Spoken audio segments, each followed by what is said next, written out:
Now, from WYDC TV, this is Big Fox News at 10. Several streets will be closing in Corning for tomorrow's Parade of Lights. Now, this is the first time that residents will be able to kick off the holiday season in Corning since 2019. Big Fox's Matt Kleinditz joins us with a list of festivities that residents can expect on Saturday night.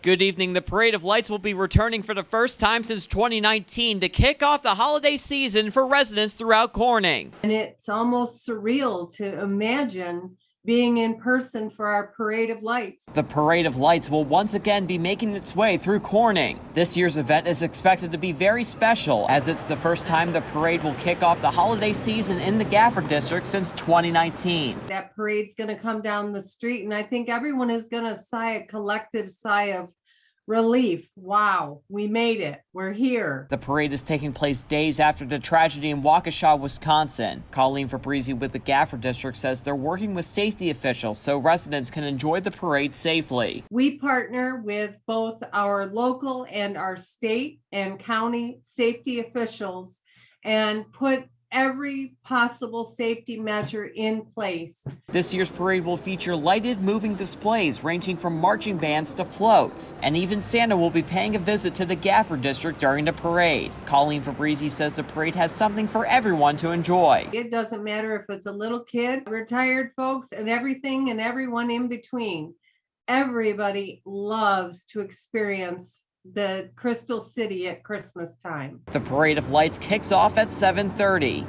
Matt Kleinditz, Big Fox, WYDC in Corning. It's Black Friday, and people across the country are shopping for those Black Friday deals. While some people opt to shop online, others, like these folks in New York, are heading out to brick and mortar stores to find their deals. The National Retail Federation predicts holiday sales could go up between 8.5% and 10.5% just this year. President Biden took to Twitter on Black Friday to promote small businesses. He wrote that he will be out shopping on Small Business Saturday and expressed his hope that others will too. Biden wrote in part, "I know how big an impact shopping small can have. Small businesses are not only the engines of our economic progress, they are the heart and soul of our communities." He also touted the bipartisan infrastructure law, which he said will make it easier for businesses to move goods and reach more customers. Additionally, the president wrote that his massive environmental and social safety net package, the Build Back Better Act, will go even further. 2.3 million travelers were screened Wednesday at airports across the country. That's according to the TSA. The day before Thanksgiving is typically the busiest travel day of the year, but recent travel numbers have, of course, been affected by the pandemic. This year's travel numbers nearing pre-pandemic levels. Last year, 1.1 million travelers were screened on the same day. Now, of course, these numbers also mean a busy weekend ahead as folks head back home. Health officials here in the U.S. and around the world are bracing themselves for the next COVID-19 variant, and this one could be even more contagious than Delta. Jonathan Suri has more from Atlanta. Markets here in the U.S. and around the world dropped sharply on Friday following the discovery of a new COVID-19 variant combined with fears of a new nationwide surge. The strain, which originated in or near South Africa, appears to be more contagious and possibly more deadly than the Delta variant, prompting some governments to issue new restrictions. On Friday, the UK halting all traffic from southern Africa, followed shortly after by a similar announcement from the European Union. You get to slow things down in terms of potential entry into the country, and that gives us a bit of time for the scientists to work on sequencing the genome. Here in the U.S., more than 30 states are now seeing a big spike in cases, and health officials are scrambling to assess the possible impact of the new strain as we head into the winter. Some doctors now pleading with folks to get back to basics when it comes to masking and social distancing. If you are high risk and you're in a public area and you're indoors and it's crowded, take that extra step to protect yourself. But more help could be on the way. The FDA announcing ahead of a key meeting next week that Merck's experimental anti-COVID pill is highly effective, bringing it one step closer to becoming the first treatment authorized in pill form. These are pills that are easy to take. So this means people can have these pills ready to go in their medicine cabinets. The FDA says it will seek more input from outside experts on the potential risks of Merck's pill before meeting next week.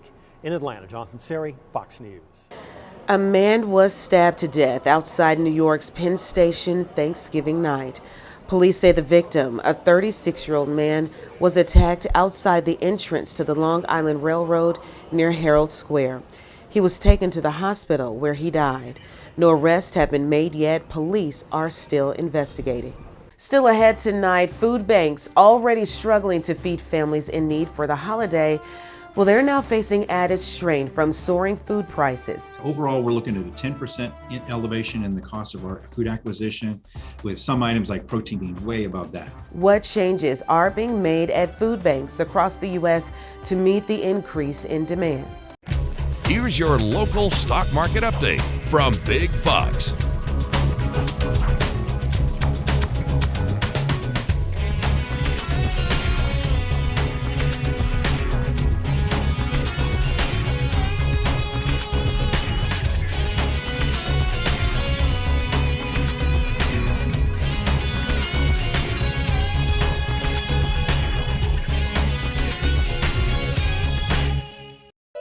Now, your Twin Tiers forecast from Big Fox.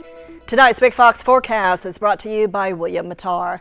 Good evening, everyone. Quite a blustery day. North winds howling in and resulting in temperatures that were a lot colder today than they were yesterday. About 11 degrees cooler in Watkins Glen, 14 in Bath, 15 in Wayland, about 12 degrees cooler in Mansfield. And we are expecting this chilly air to stick around for tomorrow. In fact, those winds will still be breezy during the day on Saturday, but clouds will decrease gradually during the day. And so I think it's going to be a lot drier, but the snow will be back on Sunday with a quick moving storm system. But by next week, it will be a little bit warmer. However, those clouds will remain for much of the week. But for tomorrow, we are expecting a very cold wind to blow in, and that's going to result in temperatures feeling a lot colder, about 5-10 degrees cooler than the actual reading. And then here comes our next storm system, a low pressure system diving in from the Midwest and through the Great Lakes region, and it will cross through the Twin Tiers. Initially, we are going to be on the east side of it, resulting in very cold air. We are expecting a few snow showers on Sunday, and that will start to increase as it moves to our east on Sunday night. But again, it's going to be a quick mover. It will be out of here by Monday morning, and so I think it will be a little bit drier. But here's a look at your forecast for your Saturday. If you're planning to go shopping, it will be cold tomorrow morning, starting off with temperatures below freezing. And of course, we've had some snow, and so that some of that snow will be sticking around because those temperatures are that cold. 35 degrees by noon, and then we drop back down to around 30 degrees by 5 o'clock. So a winter coat is in order for much of the day on Saturday. So our future radar is showing a few snow showers for tonight as we move into your Saturday. Most of this will be clearing out, but it will be replaced by very cold winds, and so it will be breezy all day, making those temperatures feel so much colder. And then here comes our next storm system. I think most of Saturday will be a lot drier than today, but then here comes the snow moving in the overnight around 6 o'clock in the morning. It could be some of our northern tier of Pennsylvania could see some of these snow showers, and then all this will spread to the north by noon, and so it looks like all of us will be in on the action by the mid to late afternoon hours. So we do have more snow chances as we head into the end of the weekend. A few flurries will remain for your Monday, but overall I think it will be a lot drier. Tonight, temperatures diving down into the 20s, 27 degrees in Elmira, Corning around 26 degrees. And then as we head into your Saturday, highs will be in the low 30s for Wayland and also in Bath, around 37 degrees in Elmira. Your 7-day forecast calls for cold temperatures to remain through your Monday with the possibility of a little bit more snow, drier conditions from Tuesday through your Friday, and it will be warmer with highs in the 40s. Supply chain issues and worker shortages are driving up grocery bills around the country. And sugar is one ingredient you'll pay more for.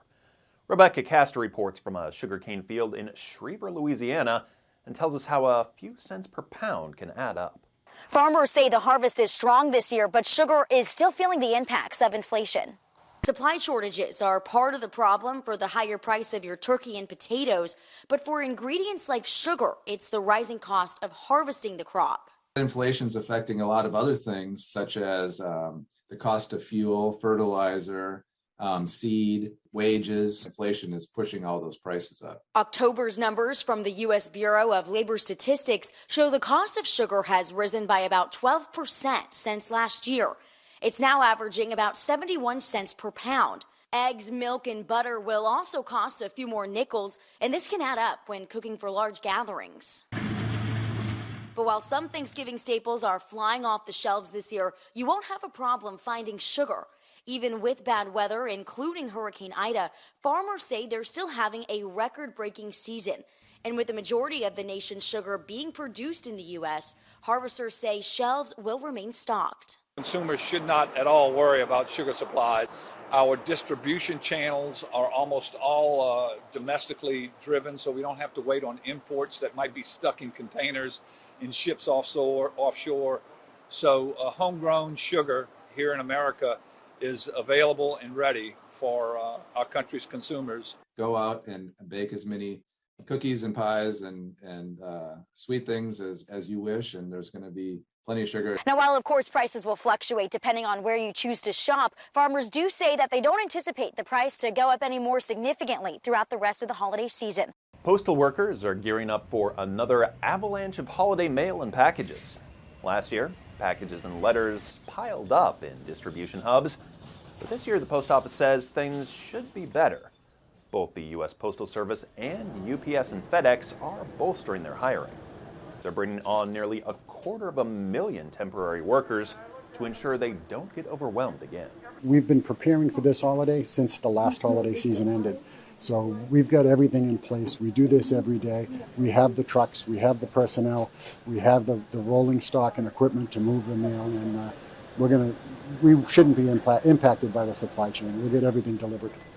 Low product inventories, bottlenecks at ports, and supply chain disruptions are all expected to create new uncertainty for holiday gift givers. An Atlanta metro area woman spent 5 days preparing a Thanksgiving feast for firefighters. She says they hold a special place in her heart after they helped her when she was grieving the loss of her sons 5 years ago.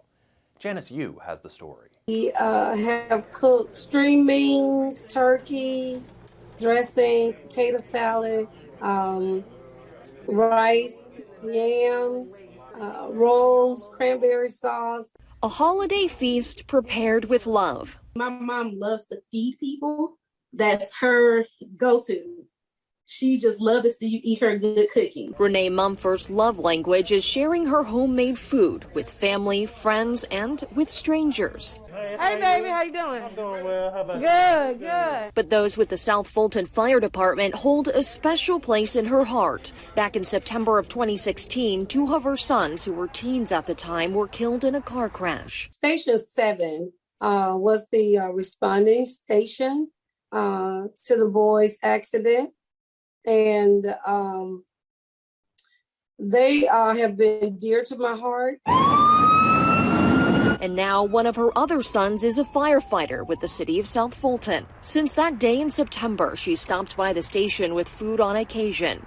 But last Thanksgiving, she decided to go all out, feeding dozens of firefighters at all 9 of the city's fire stations. And she decided to keep it going this year, giving back to those who helped support her during her time of grief. That was the focus of us really just pouring out to give back because the community supported us so much. As more people get their booster shots, there's continued pushback to mandated vaccinations. Kevin Cork has a closer look.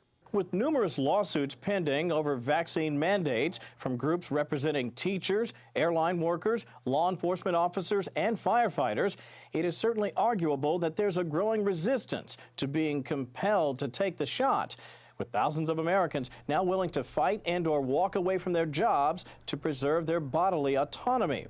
In fact, Texas, Louisiana, Mississippi, South Carolina, and Utah are among the more than half of all U.S. states filing or joining lawsuits in opposition to the federal rule, which would require businesses with more than 100 employees to enforce vaccine mandates. And the recent challenges may be turning the legal tide.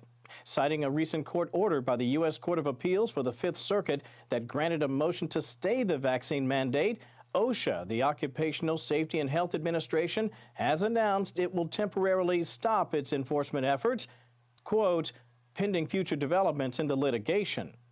This as some federal workers are now also pushing back, with a lawsuit filed just this week on behalf of a U.S. military member charging that the government's shot mandate is unlawful and unconstitutional. We're getting ready to start kicking out our service members right now over this COVID vaccine. Does this not make us question what are the priorities of this administration? Is it national security or is it this woke movement? But the White House insists mandates work, noting that just one day after its deadline for compliance, that some 92% of the 3.5 million federal workers affirmed that they were at least vaccinated partially. Let's be clear. Vaccination requirements should not be another issue that divides us. Every day, we see more businesses implementing vaccination requirements, and the mounting data shows that they work. Still, critics question the efficacy of so-called heavy-handed vaccine mandates. They point to states like Michigan, which up until June had a mask mandate that had lasted for several months, and yet now the state leads the entire nation in daily COVID cases. That, of course, all happening despite the fact that more than 60% of Michiganders are at least partially vaccinated. The family of the confidant of the late accused sex trafficker Jeffrey Epstein is seeking help from the international community on her trial. The brother and sister of Ghislaine Maxwell have filed a complaint with the UN Working Group on arbitrary detention. The family has denounced a judge's continued rejections of her bail. Maxwell is accused of helping the late Epstein groom girls and young women for non-consensual sex. A family attorney calls it, quote, unprecedented discrimination, and says Maxwell is suffering for Epstein's suspected suicide death in a New York jail. The UN committee doesn't have any standing in federal court. Maxwell has been in custody since July 2020 and is scheduled for trial next week. The rising food prices you've likely seen at the grocery store are now impacting food banks just as they're trying to help so many people in need. Stephen Goen has that story.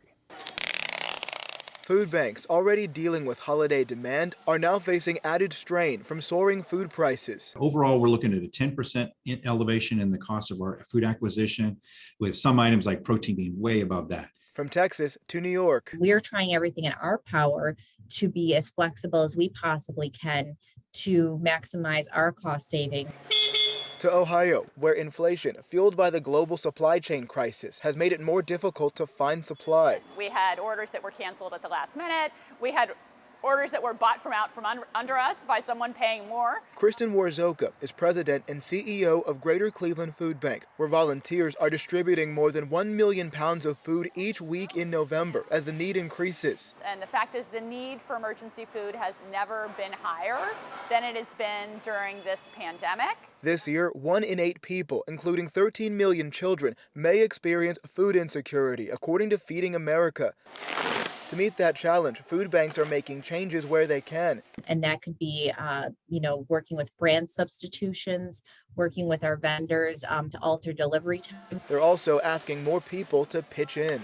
We need volunteers year-round, not just at the holidays. People are starting to come back, but it's going slow, and we're really trying to get more people to come back in because we've got a lot of work to do. And if you want to make a donation to your local food bank, they may actually prefer cash over canned food, so they can take that money and stock up on what they know they need. We want to leave you with a smile tonight. A fire department in Virginia is hoping to send a large donation to West Africa that could save a lot of lives there. The Charlottesville Fire Department is trying to send this fire engine to Ghana. But as you can probably imagine, shipping a large emergency vehicle doesn't come cheap. Officials say they need around $7,000 to make it happen. The truck itself is worth about $25,000, But a team in Ghana says it could be worth so much more to the people in their community. We are in a developing country, and this is a developed country. And so things that they have here cannot be compared to things that they have back home. The Charlottesville Winneba Foundation is planning a fundraising concert in December to raise money to cover the cost. Thanks so much for joining us. Have a safe weekend.